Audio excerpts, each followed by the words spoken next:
Hello and welcome to the Change Gang podcast with me, your host, Laura Ordile. I'm here to help you hold on to your sanity and your soul as you move through big change in your life. I'm here to guide you, inform you, and hopefully help you to triumph over trauma and the long list of symptoms that come along with it. This podcast series is to bring knowledge, share stories, and open up conversation around hope for those of you that suffer with the difficulties that present themselves in your life, from diagnosed or undiagnosed trauma. Labeled or not, I know you need help, and so do those that have graciously taken the time to have these conversations with me. So let's get to it.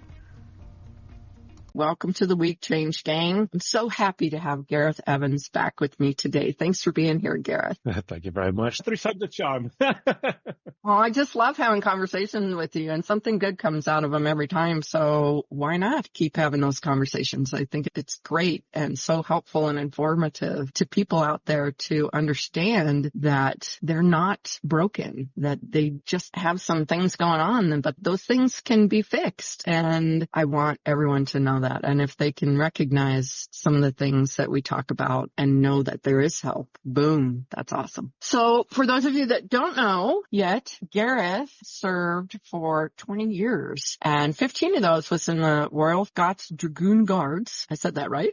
That's correct.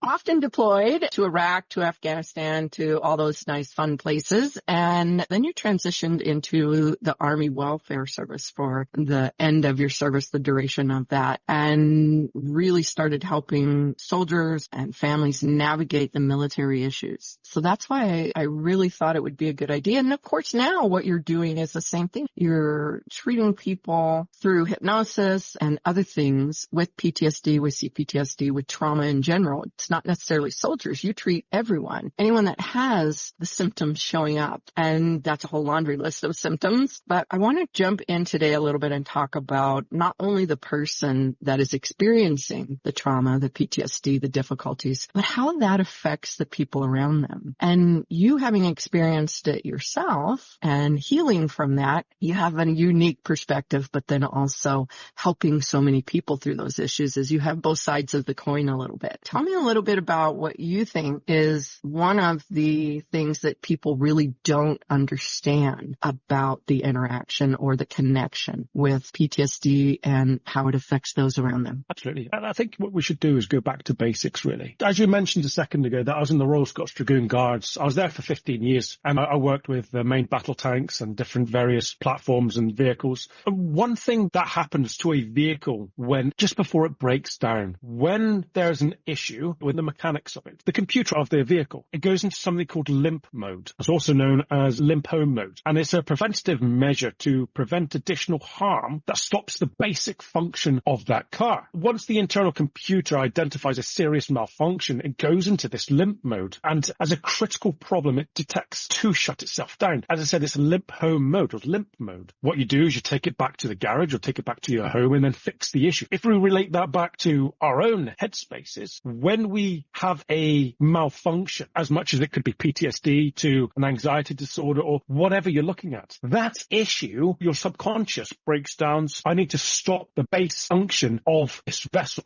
of this human, of this person that's viewing it all, right? What it then does within the subconscious, it stops, for a vehicle, it'll stop you from going into over revving, over 3,000 revs, I believe, or it'll stop you from going over 30 miles an hour or 50 kilometers an hour, just to get you back without causing any more damage. And if we look at what the mind is doing, what the mind does, it does the very similar thing to prevent you from causing further injury to yourself. It thinks emotionally without logic. So it's going to give you anxiety, it's going to give you depression, it's going to give you isolation or sleep problems or flashbacks or suicidal ideation, it's going to give you panic attacks, it's going to make you angry, it's going to push people away, it's going to make you stoic. These are all very confusing to the person that has it. Now, I wanted to throw a flip side to that. If you and your partner are living happily and something dramatic happens to your partner, and then they start acting in ways that they can't understand what's going on for them, what is going on for you? And if you're a nuclear family, if you've got 2 children, lots of different variants, but let's just say hypothetically a nuclear family of 2 kids, what is that going to do to the partner and to the kids? That different perspective, because if you're acting out of character, you are basically a passenger in your own head as your subconscious has taken over. And there's a part of you that doesn't want you to push past, push harder, because it takes you back into limp mode. Yeah. And I think one of the scariest things for everyone involved is when that does sometimes happen out of the blue, when that switch is flipped in that moment. Maybe there have been hints or maybe not,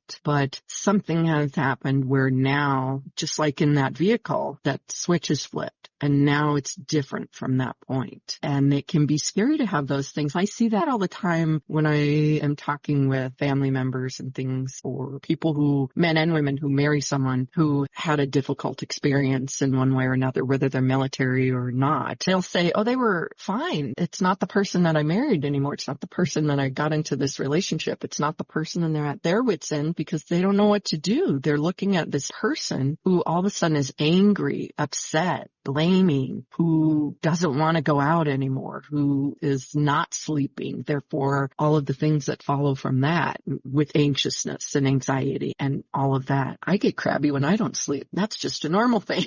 So it seems very shocking for people, and they don't understand that it's just as shocking for the person that it's occurring to. The person that's having that happen, they don't know why they feel that way. They don't understand. They don't get it. No, especially with all the unpredictable behavior that's coming from that person. Once there was a happily family, but now whatever's going on for that other person, you have to deal with the consequences, and you have to put in your own protective measures to protect yourself and the children, should there be any children. And a severe lack of understanding what's going on in that person's head, because lots of people throw the word PTSD around, but without really looking what it means to have PTSD or live with someone with PTSD. I throw the question at how long from a healthy mind living with somebody with PTSD will it be until you have an unhealthy mind and until you start mimicking the same behaviors as that person? Or how long until you break, you snap, because it has such an emotional toll. You're walking on eggshells with this fear of triggering them. So I don't want to raise my voice to shout at the dog because he's just done something stupid. And actually, my partner is mad in love with this dog. And if I tell the dog off, it's me that's going to see the consequences. But it's me that's trying to deal with the issue. It's my children are playing at 6 o'clock in the evening, but my partner wants them to be in bed by 7 o'clock sharp. But you can't just tell a child to unwind now with a click of a finger. It's like, stop having fun. You need to be quiet because daddy's going to come downstairs. And should you impose these actions, what is the detrimental outcome of those actions? If you're telling a 5-year-old to stop being loud or to stop playing or to stop running around when you're still an hour before their bedtime, bear in mind the first 5 years of any child's life is the most important. And there is a thing called generational trauma, generational PTSD, which is exactly what you're talking about right there, where the person who is experiencing the PTSD, unfortunately through their actions, bring about then that trauma in the little person or in the next generation that they're trying to raise. I'm sure there's people out there who can remember their parent, mom or dad, having issues that they didn't understand. Maybe they had depressive episodes. Maybe they did have those angry outbursts. And for the little child in that environment, again, a big shock, a big moment of, oh my gosh. And so right there's a version of that little person that develops that is dealing with the hurt, that is dealing with the difficulty and the trauma. And they're unfortunately creating that version that can then later cause them issue. Is that right to say that? Yeah, I would say that. Did I ever talk to you about, I'm trying to remember the specifics of it. You just reminded me of about a rat that lived in a cage. I think it was rose, the smell of rose that was given to them. Did I ever talk to you about that? No, I've heard about a thing called Rat Park, but I don't know about a rose one. Go ahead, tell me. There was a group of scientists over in America, and what they was doing is doing their tests on rats. And what they done was they exposed rats to this metal shell, and they gave the smell of roses. It went through the bars and they smelt them. And as soon as they smelt them, they electrocuted the wires all around the cage. So naturally, once the rats smelt this aroma of rose, or can't remember specifically what smell it was, but I'm sure it was rosemary or something, they then anticipated the electric shocks under their feet or against the walls on the ceiling. So they had literally nowhere to go but to be electrocuted. And then they'd done this time and time and time again. And what they found was when those rats had children, and then they exposed the children, the baby rats, to this, and they'd done exactly the same. They exposed them to rose and then electrocuting them. And then as the generations went on the third set, they stopped electrocuting the rats. They just gave them the smell. And once those rats smelt the smell, having never been electrocuted because of the third generation of rats, they still acted the exact same way as their parents did, although they had never observed their parents getting electrocuted from after the smell. I think it believed it was down to 6 generations down. They stopped behaving in a similar way after smelling the aroma. That's wild. That's wild. And we don't realize that is happening. We might not even realize that it happened to you in your lifetime. Maybe you're one of the generational ones that is dealing with something because of how your life was. But you just think, that was just my life. That was just how it was. Mm-hmm. And so many people think that. And it's so interesting because even in the conversations with you and with Heather and so many other people that I've had on here, it was so fascinating to hear the way that you talk about things. And you obviously are aware now that there were things there that were not normal, not good, not conducive to coming up and being a level-headed, decent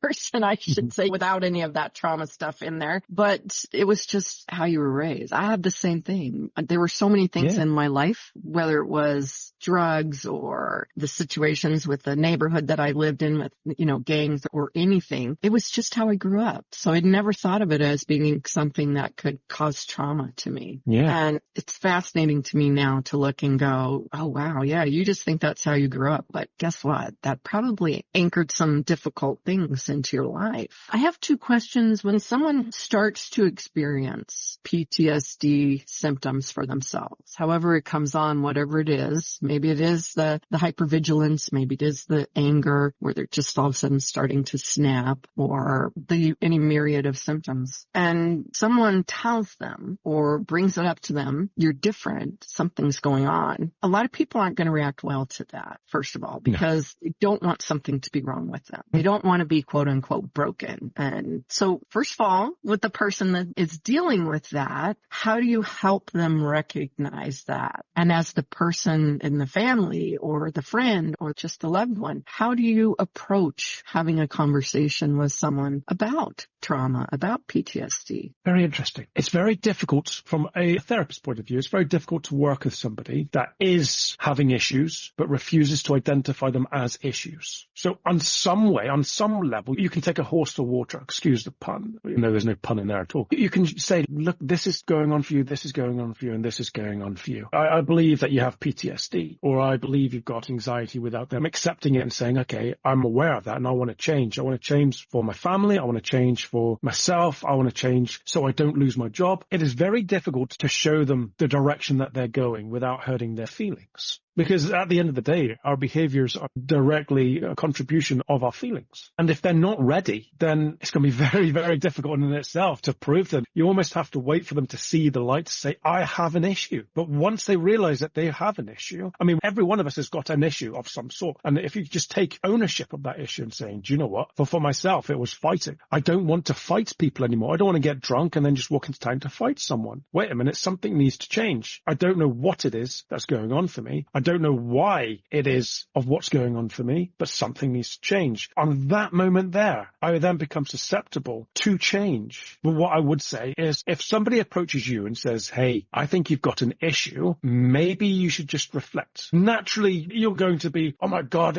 I've not got an issue. You've got an issue. Right, okay, brilliant. You've had that conversation. Once you're in a right mindset, apologize, because that person just wants the best from you. Once you can sit down and reflect and say, okay, why is this person saying that I have an issue because I'm fine. The rest of the world is the issue. Well, stop. Okay. The rest of the world is not the issue. The rest of the world is cruel and unkind. The rest of the world doesn't have it in for you. They don't. The rest of the world are trying to look after themselves. And if you get trod on, well, that's because somebody is trying to better themselves in another way. Doesn't mean that they're out to get you. Doesn't mean it's the rest of the world's problems. What we need you to do is get off the floor, not to get trodden on. What we need to do is get you into the right mindset. But you need to realize where your mindset is before you can identify where your mindset should go. Does that make sense? Or did I? Yeah, absolutely. I think one of the things you said is really important because I'm betting that, you said for you, it's like, okay, something's got to change. This is happening. This is happening. And I think there are those moments for everyone, more than one likely, where you do have that moment of, oh, maybe there's something wrong or that wasn't right. You literally have those moments inside of you, even if it's just a flash, that unfortunately we often come into an argument with ourselves of, oh my gosh, that wasn't right, or there's an issue there. And then you automatically in defense that,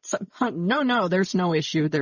I'm fine. It's okay. And you push that away. But there are those moments. And if you look, most of the people having issues or having symptoms, if they look, they will remember, I did have that moment. I did have that more than once. I pushed it away. So I think a lot of it is listening to yourself, listening to all parts of you. And is there a rational, reasonable part of you that's saying, hey, maybe we do need a little help. And there's nothing wrong with that. Definitely.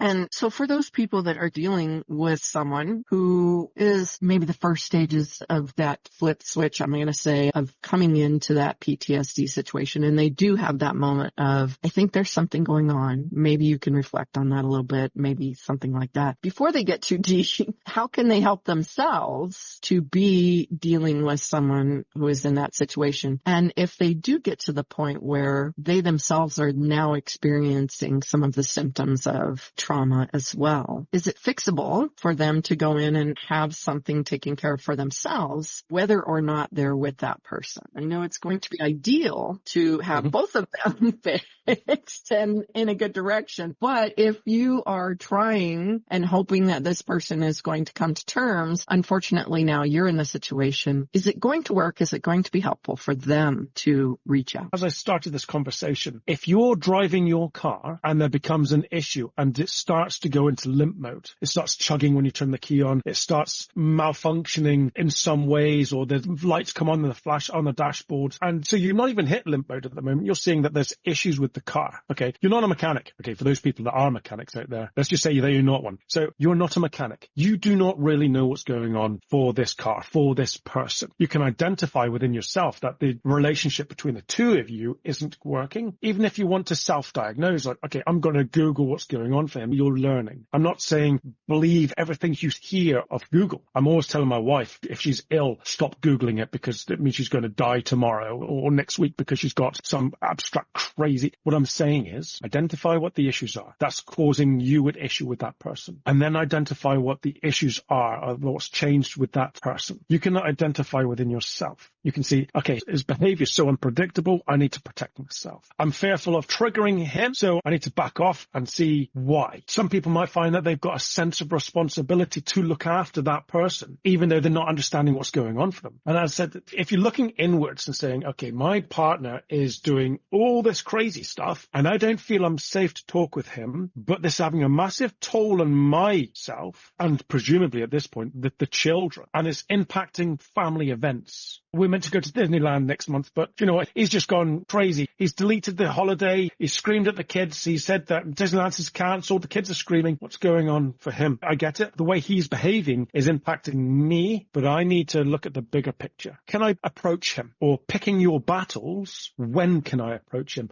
And how can I approach him about this matter? Or would it be worth talking to another professional like yourself or myself or a doctor or a psychologist within the department that works surgically? Is it worth speaking with them or us as a collective and saying, hey, I'm not feeling good of what's going on in the house. I love my partner, but my partner's changes behaviors. What do you think is wrong with him? If you don't find it safe to approach your partner, approach another professional and explain to them what's going on for you, what's going on for your partner, and how the kids are responding get a bigger, clearer picture of what's going on, then approach them and say, hey, again, once it's safe, I am worried. Put it on yourself when you're approaching him so you're not going to be aggressive, right? Right. So if you start saying you've got a problem, he's going to turn defensive. Right. If you put it onto yourself and say, look, we've been married to each other for however many years, or I've noticed that there seems to be a bit of a behavior change. I'm feeling worried at times, or I'm seeing the kids are changing when they're around you. I'm not saying that there's a problem with you. I'm just saying I'm worried of the direction that we're heading in. I love you. I want the best from you, but I'm fearful of what's going on. Don't make it blaming language. Oh, absolutely. Yeah. That's good advice in any relationship about anything. Yeah. I think that's the key to success in any conversation, but especially for someone who's dealing with, and I've heard those exact circumstances, like you said, where people have vacations set up, they have trips set up, all of a sudden the person with the trauma, PTSD, whatever it is, they trigger, and now everything is canceled. Now everything is a mess. Now they're in this state, and the person is left upset, anxious, not knowing how to handle and talk to the kids. What do I tell the kids? Why we're not going to Disneyland now? Do I go ahead and go by myself? What do I do? And so it puts the spouse or the other person or the family member into a state of however they deal with something, whether that's fight, flight, all of those different things, freeze, and can trigger for that person, the other person now, maybe something's happening in them where they're going to start setting themselves, or it triggers something from their lifetime that now they'll start to have those symptoms. Maybe they'll have the headaches, the migraines that come on, the IBS or the digestive issues or the chronic fatigue or something like that, where their body says, no,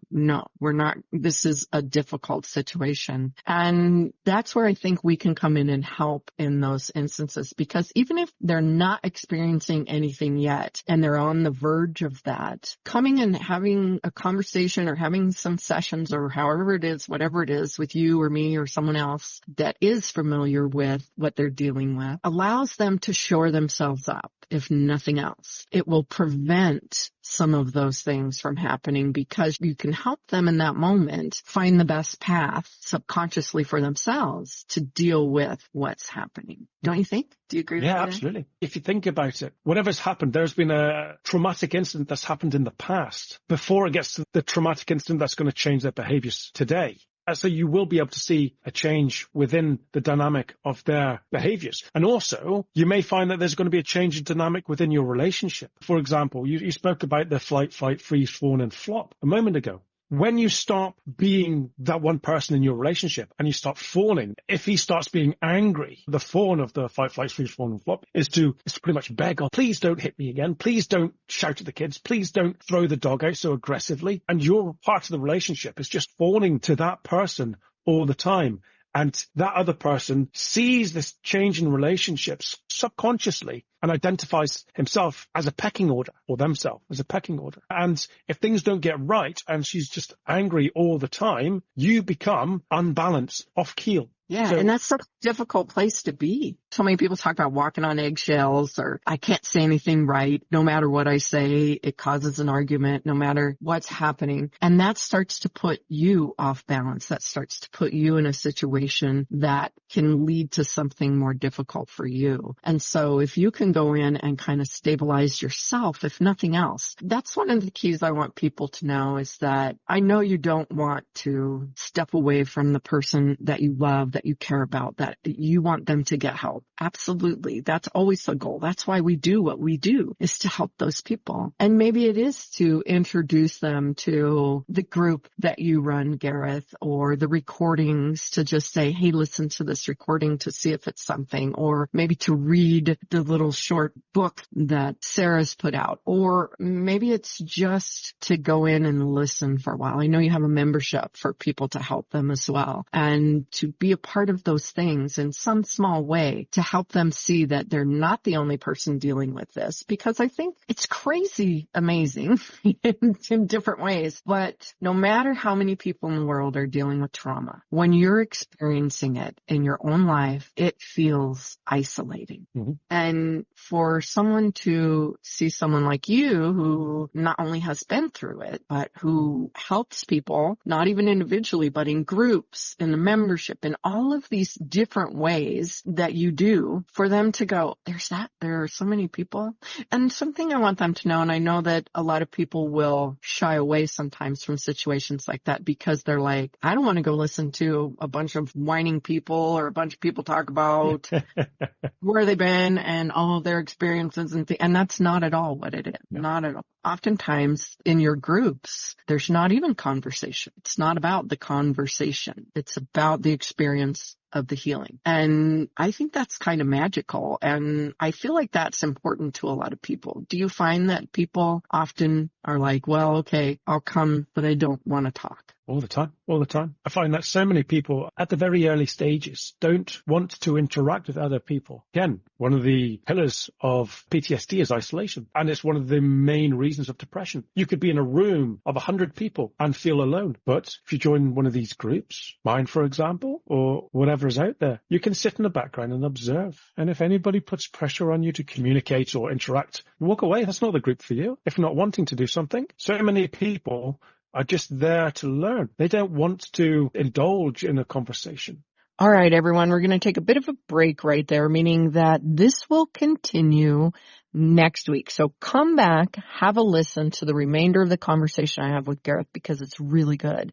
Gareth and I get to talking and I totally forgot to stop us and start again, which I normally do so that you can have these in realistic size files to be able to listen to them at one time. So I try not to go over 30 minutes. But that didn't happen. And I don't want you to miss the information. So come back, have a listen. And in the meantime, you can go connect with Gareth at remasteryourmind.co.uk on his website or on any of his socials at Remaster Your Mind. And all of those links are in the show notes. Go connect with him and come back next week for the rest of this conversation. I hope today's episode was interesting and helpful to you in some way.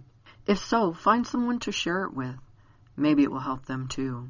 If you'd like to know more about anything discussed here today, you can find all the places to connect with me and the guest speakers in the show notes. Or go to lauraordile.com, LauraOrdile.com, and you can reach out to me there.